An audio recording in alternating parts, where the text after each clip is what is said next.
Good morning, everyone. My name is Samantha Carvalho, and I am the CHIP manager for the Georgia Department of Community Affairs. And this is the webinar for the Community Home Investment Program, or CHIP 2018 Grant Application Webinar.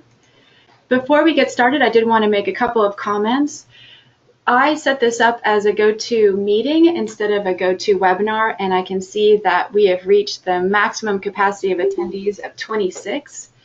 For this reason, and because of Hurricane Irma, I'm sure there are a lot of people in the southern part of the state that are not able to listen in on this webinar today. This is being recorded, and for those people who wanted to attend today but were not able to get on the call before we reach capacity, and for those people that are maybe still out of power and unable to attend, I'm going to schedule another webinar covering the same material on Thursday the 28th at 10 a.m. and I will post that on the website. So we'll go ahead and proceed with this. We will go through all the material and you'll have plenty of time to ask questions. I ask that if you're on the call, you mute your microphone or your phone so there isn't a lot of background noise. And that if you have any questions along the way while we're going through, would you please enter them into the chat box so that I can read them out when we take some small breaks for questions. So what we'll be covering today, and what I hope that you'll get out of this by the end of this webinar, which I expect, depending on how many questions we have, won't take more than maybe an hour. I'm going to go over just generally what the CHIP program is for those of you who may not be familiar with it. And we'll talk about what communities are eligible applicants, how the application process works, what kind of funding you could expect from these grants. And I'll go over very briefly how the program would look once you would implement it. And then I'm going to go over the application scoring criteria. So first of all, for those of you who are not familiar with the Georgia Department of Community Affairs, we manage 65 programs. We have over 400 employees working in 4 different sites around the state. And we manage every year around $270 million in federal and state funds. And what we provide are in these 4 broad categories of affordable housing, community development, economic development, and planning. Under the affordable housing activities, our funding can provide services for a multitude of different types of activities. We fund multifamily rental development. We fund single-family home ownership development and home repairs, which is what the CHIP program funds. We provide housing counseling and we certify housing counseling agencies. We have a variety of down payment assistance programs for citizens in the state. We offer rental assistance vouchers and we provide homeless shelter and services.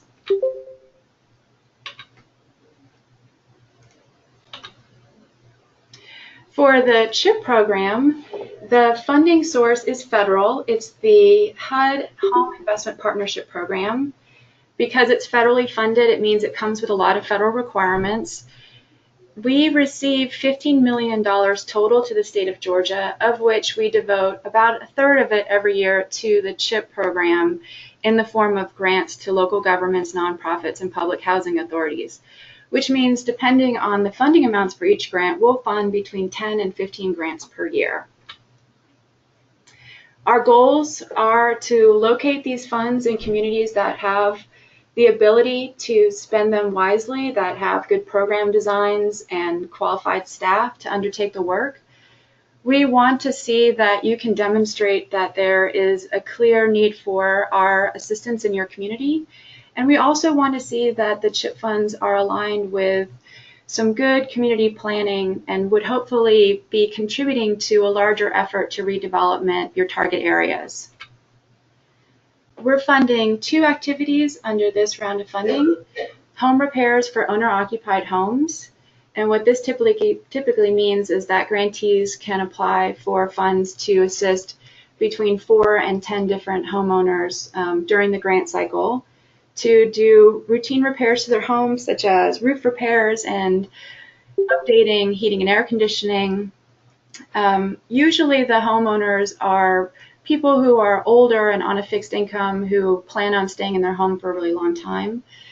The other activity that we fund is construction, either new construction on vacant lots or reconstruction of vacant properties to be sold to eligible home buyers. So the funding amounts under these activities are these. So we have $300,000 available for grantees that are seeking to do just the home rehab portion of our activities. We offer $600,000 to those who want to do the housing construction part. This would be the building of new or reconstructing of existing homes to sell to eligible home buyers. And then we also offer $600,000 in funds for a combined application where you would combine both the housing rehab and the housing construction activities in your grant. And then in addition to that, grantees who receive the program funds will also receive 2% in admin per grant, which means $6,000 for the $300,000 grant and $12,000 for the $600,000 grants. So the application process, we put everything on the website that you need to apply. Please be sure to review the application manual. It contains everything you need to know about scoring, and it goes over each one of the parts of the application form in detail. The application form is contained in the manual, and if you want to have a Word version of that, because we have the PDF version on our website, you can email the CHIP email address in the application manual, and we'll send you that form in a Word version so you can fill it out. The deadline is December 1st, so you have about 2.5 months to fill it out. The application materials, like I said, everything is online. The submission will be by email. You'll submit the application form as well as any attachments that are related to your application in PDF forms by email. And then you will also be required to pay an application fee of $250 by mail, and the address is included in the manual. So I wanted to point out, to make sure that everyone understands, that the CHIP program is not available to citizens directly from the state. Everyone who is assisted through the program receives assistance through our grantees. And grant applicants can either be city or county governments, nonprofits, and public housing authorities. For those of you who are familiar with the CHIP program, I wanted to point out that this year we're allowing participating jurisdictions to apply, and I'll go into more detail in some of the slides coming up. Ineligible applicants are those applicants that are current grantees that have more than 50% of their funds unspent by the application deadline of December 1st. The reason for this is because the CHIP program you have a 2-year time frame to complete it, and we don't want grantees to be in the position of being behind on their grants and not being able to spend down their funds in 2 years. I wanted to point out also that we've gotten some questions from applicants in communities in which there may be a current grantee and you're worried that they may not be able to spend down their funds in time. I cover this in the application manual, and we're going to offer you the opportunity to apply even if there's another current grantee in your community that has funds remaining.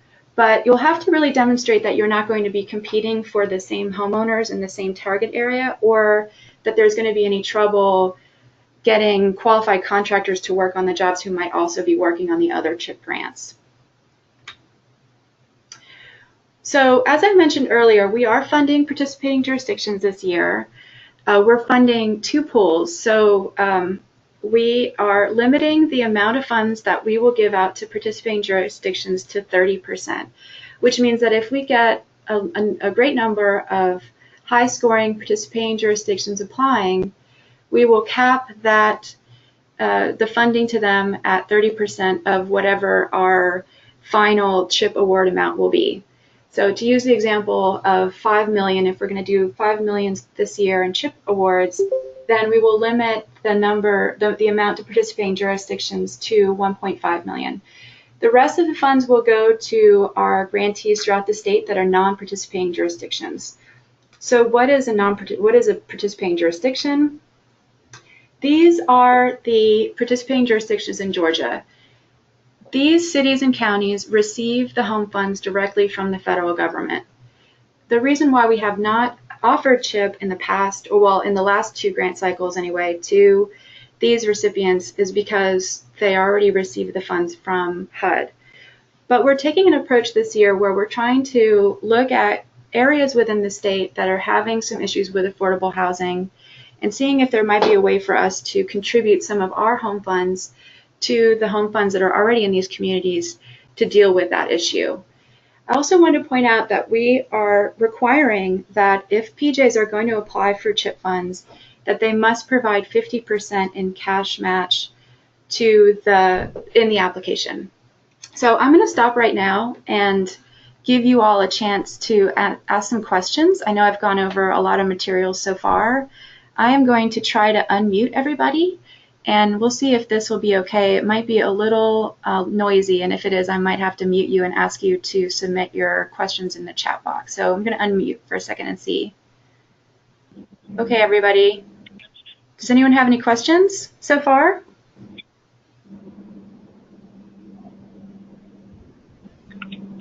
Okay, I have a question from Kimberly. Is Valdosta a PJ?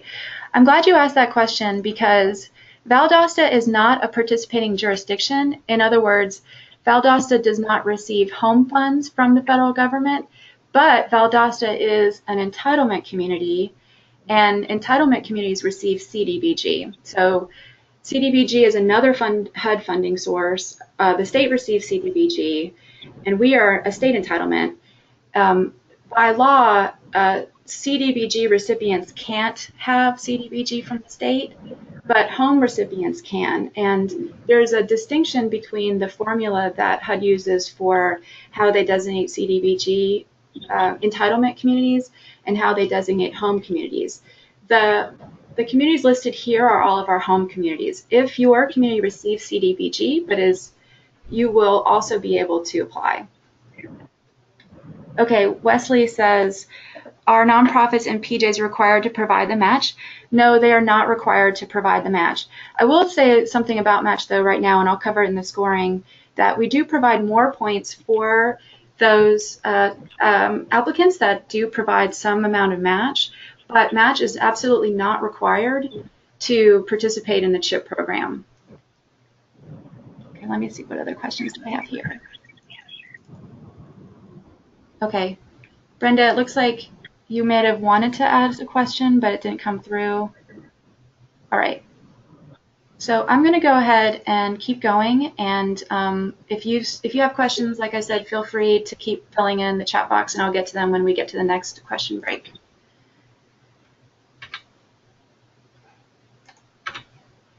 All right. So now I want to spend a little bit of time going over the two different activities. The housing rehab program I'll cover first, and then the single family construction second.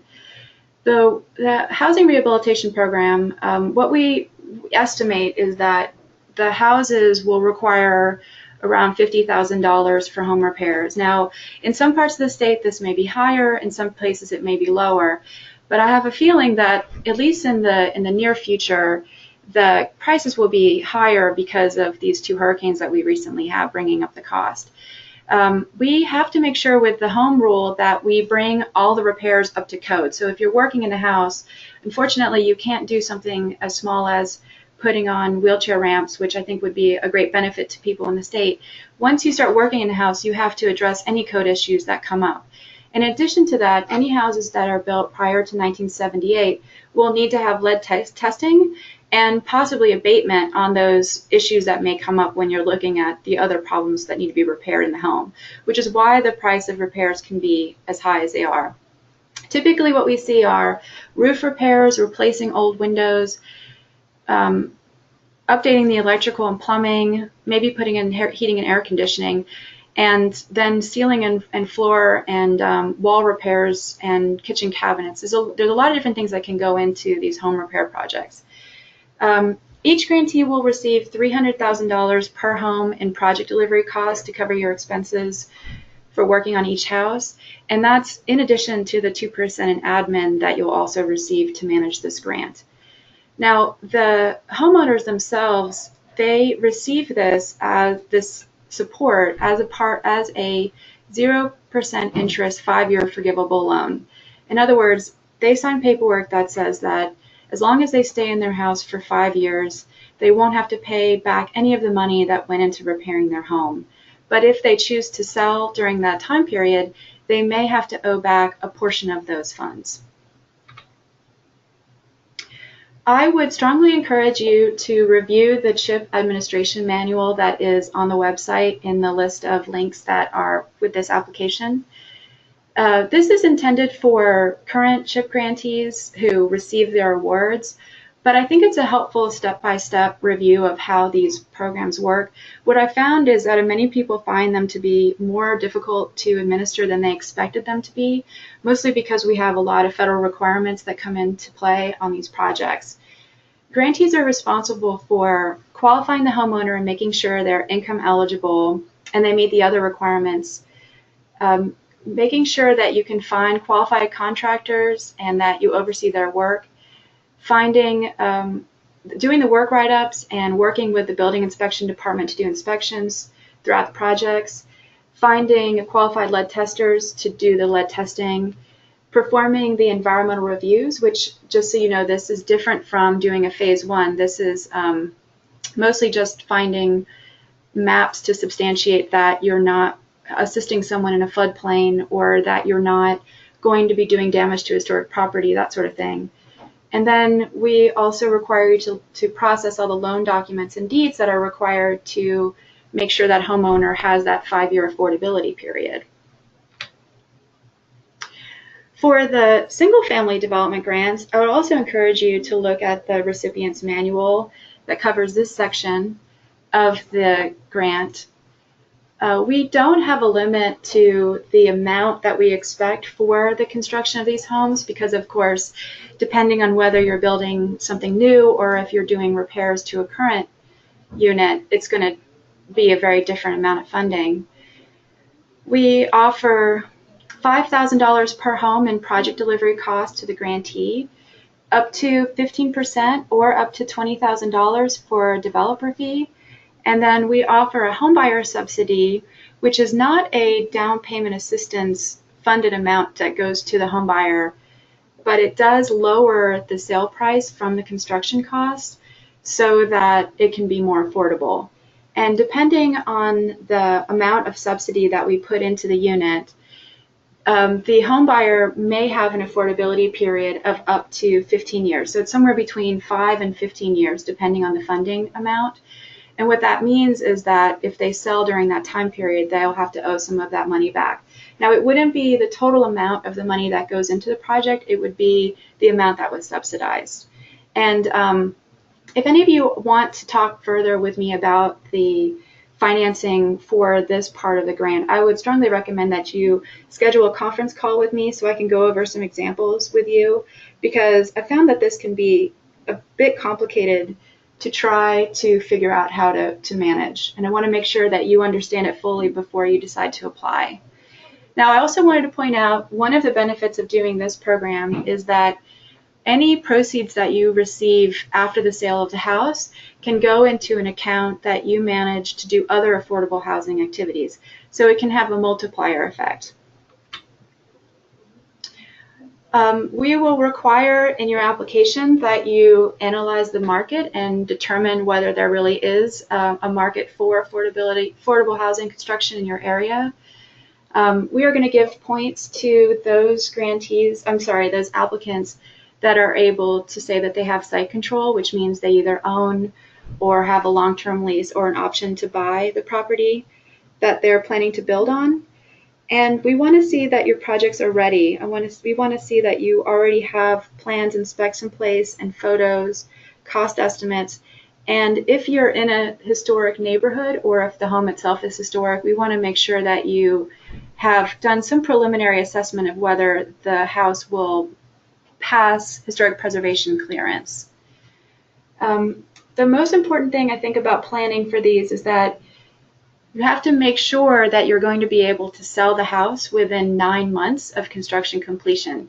This is a home regulation.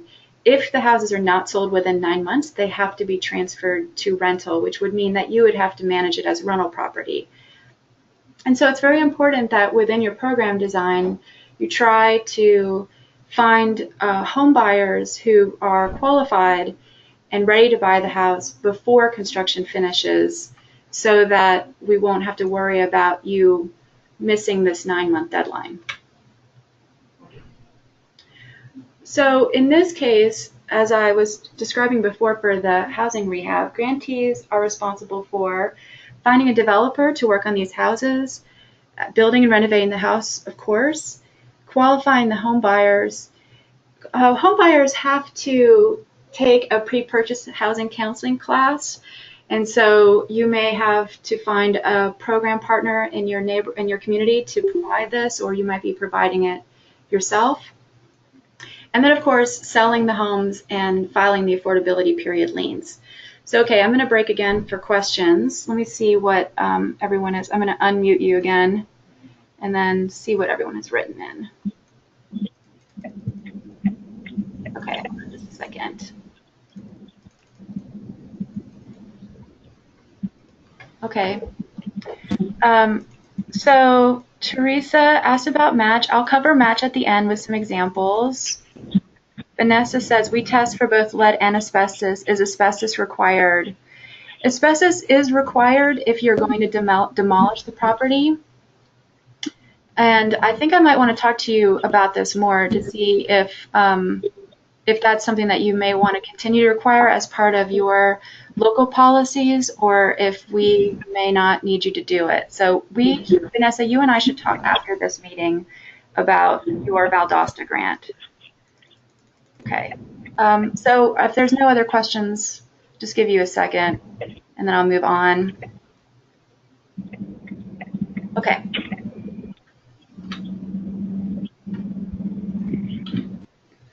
All right, so this is the last part of the presentation. I'm going to go over scoring. As you can see, the application is divided into 4 sections.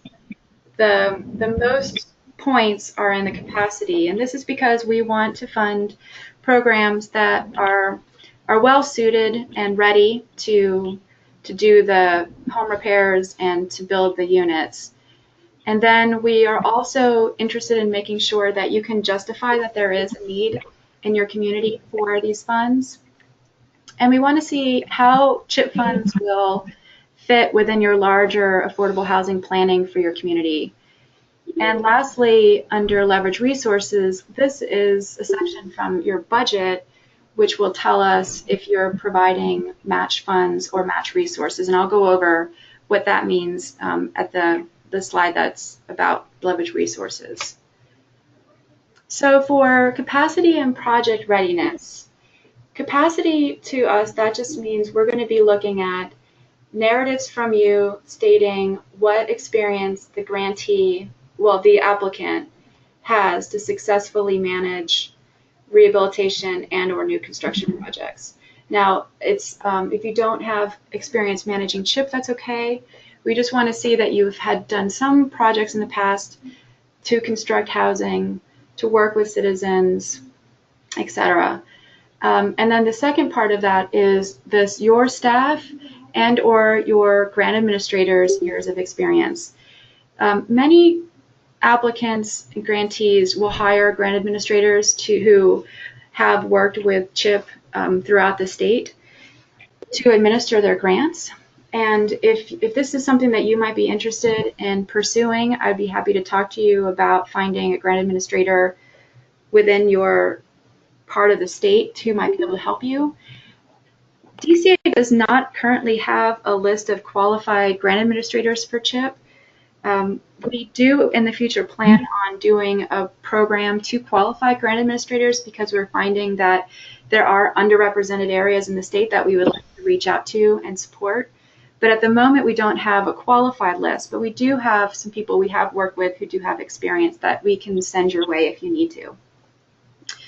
As for project readiness, in the application, we have a list of potential qualified partners and consultants and staff that you may need to, well, that you will definitely need to have on board with your program if you're funded. Examples would be that your building inspector will be doing the inspections, that you will have a qualified lead inspector to do the lead inspections if necessary, and for example, a realtor lined up to help you sell the houses. those kinds of qualified partners.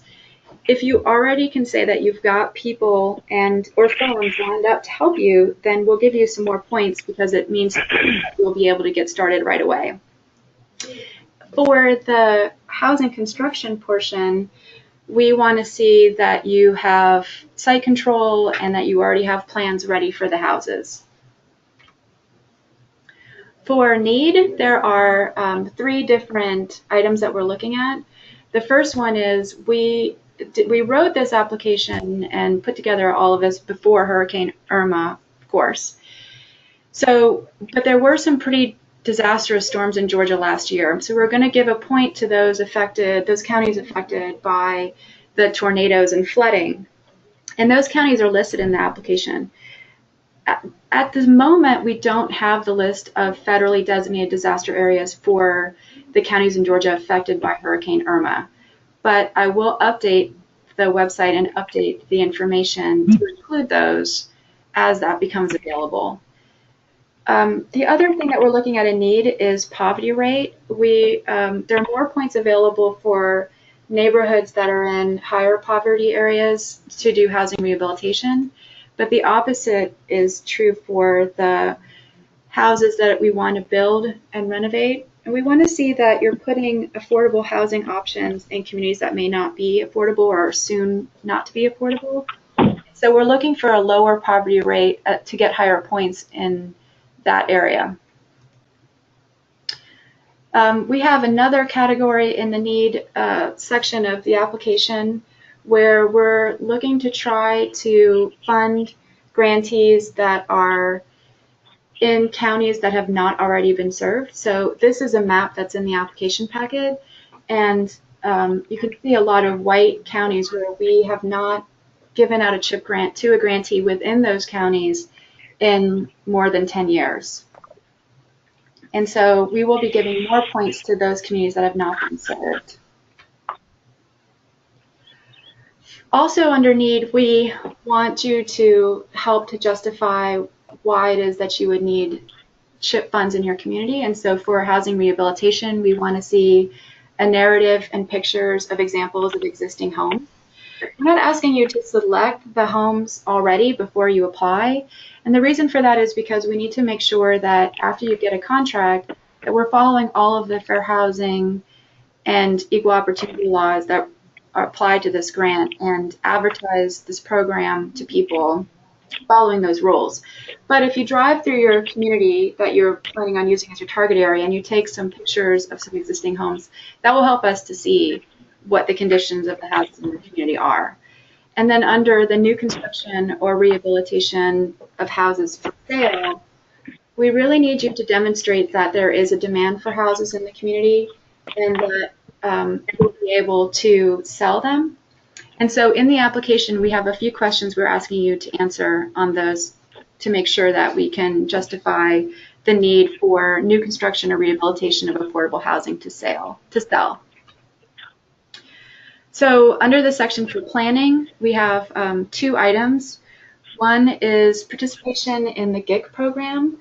GIC is the Georgia Initiative for Community Housing. This is a program that DCA partners with the University of Georgia to provide to local governments. Local governments can apply to become a GIC, and then they go through a 3-year planning process.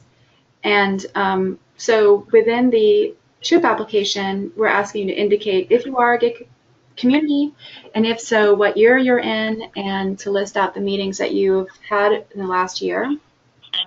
We're also asking you to attach your affordable housing plan, and we don't dictate what type of plan that could be because we recognize that all over the state people are going to have different planning tools that they're using.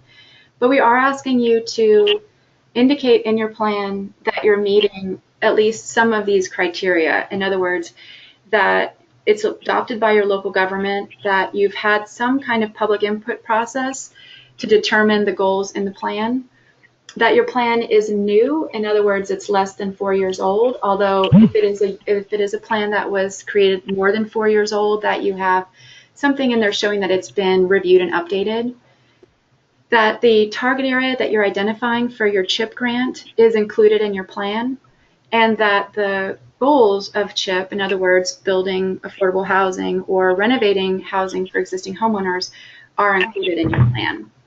And then lastly, for PJs, we want to also see if DCA has made any other investments within the target area that you've identified.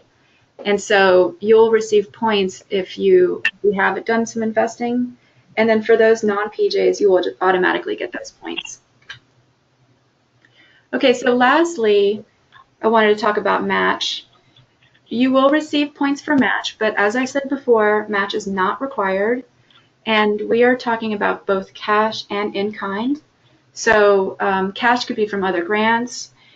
In-kind could be the value of the land that you already own or that you have an option on. It could be donated services, for example, the pre-purchase counseling services. If your community decides to waive the permitting fees for building, all of those things can be included as match. Okay, so I'm going to open this up for questions again. Let's see what other people have written in. Just a second. Okay, so Danny writes, where should we look for market analysis data? Why don't you, I have a couple of ideas for you and some resources. And so I'm going to show you the my email address at the end of this, and I will see if I can come up with some stuff. But in the application, it says just real estate information. For example, cost of houses sold now. You can talk to lenders, and you could compare if a person is making less than 80% average median income, which is what they would need to qualify for a house that would be sold through this program, what would that look like for a mortgage and whether the financing would work out for you? I cover it some in the application manual, but if after you look through that information you still have questions, give me a call. Okay, Michael says, a big time consuming things, these awards is the general conditions. While I can see that environmental review, LAP, MBE, WBE needs to be submitted, many of them are already stipulated in the sections of the grant agreement. Others are stipulated in the CDBG grant agreement and possibly could be in CHIP as well. We are clearing these. We are still clearing these, and we were awarded last year. So what Michael is talking about is the contract that you sign with the state does require that you abide by policies having to do with many of the different federal requirements for the grant. We have labor laws and procurement laws and environmental laws and fair housing laws and so on. And for each one of those, grantees are asked to do either a resolution or an adoption of a policy or write a policy. In other words, for affirmatively furthering for housing, we ask that you write where are you going to advertise this program and what newspapers or flyers put out in the community, etc. And we try to ask that you submit all of those things to us in order to clear the contract. And you can't get started on the program until you clear the contract. And this is an example of how this grant can be deceptively more difficult to administer than it can look on the face, because the activities seem simple, but when you add in all the federal requirements, they can be very difficult. And I see what you're saying, your idea about putting it in with the,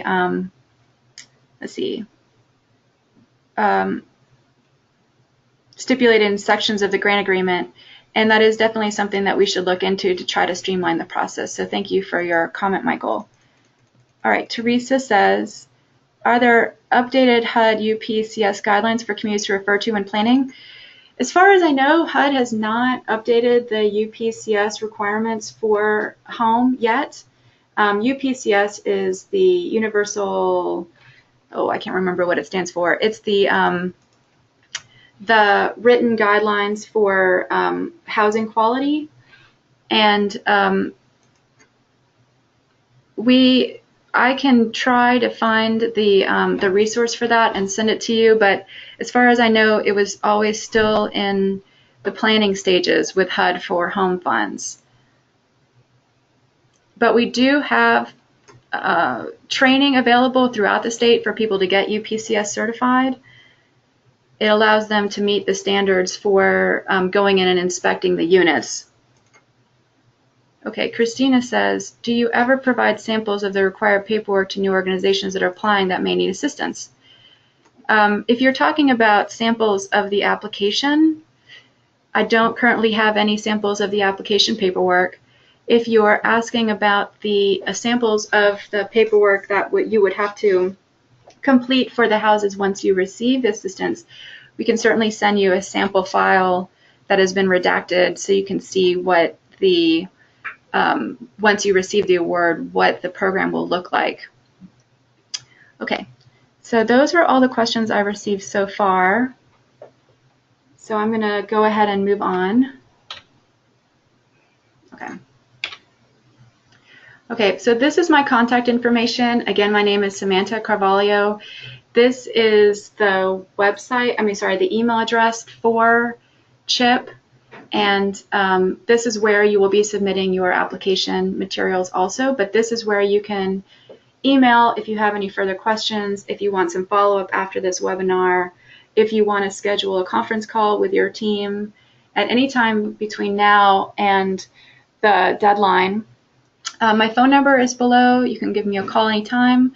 And then this is a link to the CHIP website where you're going to be able to find all of the material. And I'm actually going to go to that now so you can see what it looks like.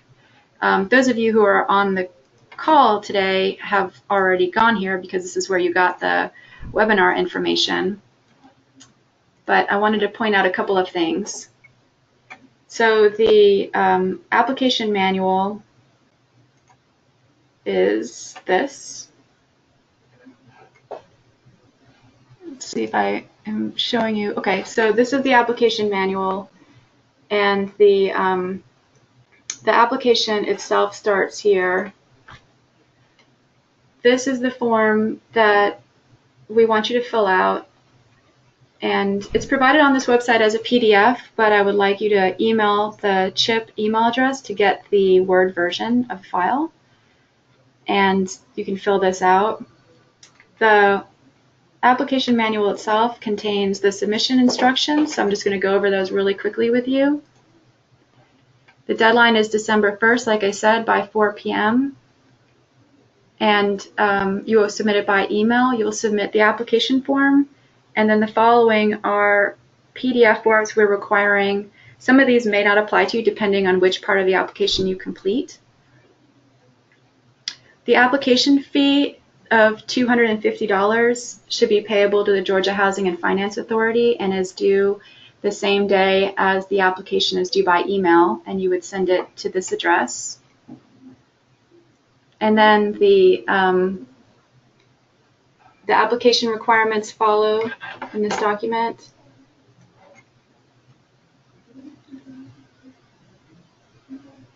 And then we have the map here with the various counties that we've served over the last 10 years.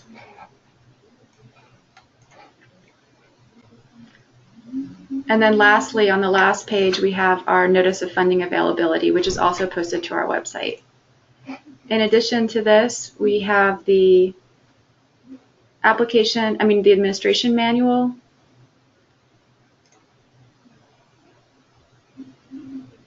which is about 80 pages, but it shows you step by step what is required for each one of the activities.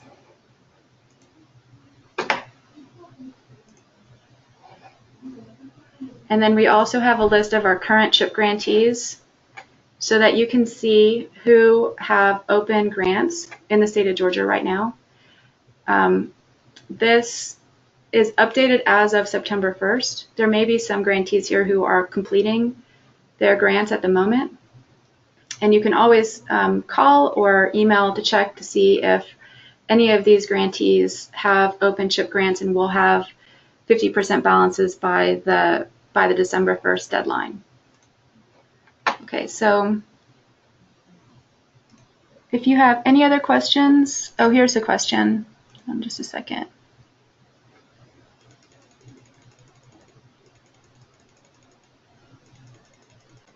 Okay, so starting with Vanessa, how do we sign up for the CHIP training at the DCA Fall Conference? The Fall Conference is in October. It's October 3rd through the 5th. It is intended for CDBG and Appalachian Regional Commission grantees to receive training. There's also going to be some sections for our planning programs. We are rolling in some CHIP material within the CDBG material, but it will be mostly for CDBG recipients to get training. The reason for that is because we have made our awards for the previous year, for the 2017 year, and have already had training for our current CHIP grantees. And just so you know, what our plan is for this next round of funding, the 2018 round of funding, is that after your application is due in December, we'll take about 2 months to review those applications and score them and make funding recommendations, with the intent on having a funding award announcement in February. And so after that, we will work with contracting and work with you on training you to administer the CHIP grant. So Vanessa, if you want to sign up for the DCA conference, I think that it would be worthwhile if you are planning on attending for the CDBG training portion of it. So Nancy asks, does the map include city applications, and if so, what if the dates are different? So when we put the map together, because we're going through 10 years of data, we just used the counties. I know it's a little bit inaccurate to say that if you're in a city that you're in a county, but maybe your city hadn't been funded. But I think that the main objective for the map, and let me go pull it back up again, is that we're trying to look at those communities that have, hold on a second. Let me go back to the map so I can show you what I'm talking about. To work with those communities that have not received any funding at all in their area. So we're looking at cities and counties in some parts of the state.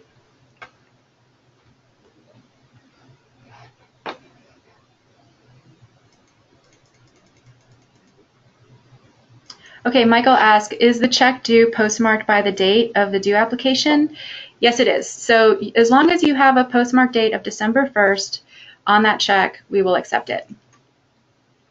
All right, so I'm going to let you ask any more questions if you wish. I'm going to unmute everybody. So if you want to ask me anything, feel free. Otherwise, what I'm going to plan on doing, because I know that there were probably many people who wanted to attend this but did not get into the attendee list in time, and because of anybody who is affected by Hurricane Irma and couldn't have attended today, the recording will be put on our website for sure as soon as possible, but I will also schedule another webinar to go over all of this on the 28th, which is 2 Thursdays from now at 10 o'clock. The same time, and so that you don't have to feel like you're missing out on information that might be said during the next one. If there are any questions that come up that are substantial, that it would make a difference between you attending at this time or attending the next one, I'll also post a summary of those comments so that you will get all of the information that everyone else might have received. And then I'll go ahead and record that one too, and post that if you want to see it as well. So if there are no other questions, I'm going to go ahead and end this. And I really appreciate you all attending. I really hope that you can put together some very strong applications and that we can continue to work in the state to provide affordable housing to people who need it. Thank you all so much for attending. Bye.